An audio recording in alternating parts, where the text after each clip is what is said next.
Good morning. সকাল সকাল ভিডিওটা শুরু করে দিলাম। আর আজকে সারাদিন কি করি না করি শর্ট ভিডিওর মধ্যে তোমাদের সাথে শেয়ার করছি।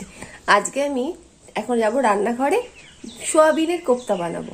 সোয়াবিনটা সেদ্ধ করা হয়ে গেছে, তো চলো সোয়াবিনের কোপ্তাটা ভেজে নিই। আর আশা করি তোমরা সবাই ভালো আছো, আমিও খুব ভালো আছি। চলো, এই যে আমার কোপ্তা ভাজা হচ্ছে, এটাই ডালনা হবে। আর এদিকে দেখো কর্তামশাই পুজো করছে, ডিউটি বেরোবে, তাই সকাল সকাল পুজোটা সেরে নিচ্ছে। এদিকে হয়েছে ঢ্যাঁড়সের তরকারি, লাউ শুক্তো, মসুর ডাল, সজনে ডাঁটা দিয়ে, আলু পটল বড়া করে, মানে কোপ্তা কারি আর কি। আর এদিকে হচ্ছে মাছের ঝোল। এই রান্না হয়ে গেছে। আর ঘড়িতে দেখো কটা বাজে। এদিকে কর্তামশাই ডিউটি বেরোবে, তাই রুটি তরকারি আর ডিমের পোচ বানিয়ে দিলাম। আর এদিকে দেখো কি সুন্দর রোদ এসছে। চলো আজ এইটুকুই থাক, টাটা।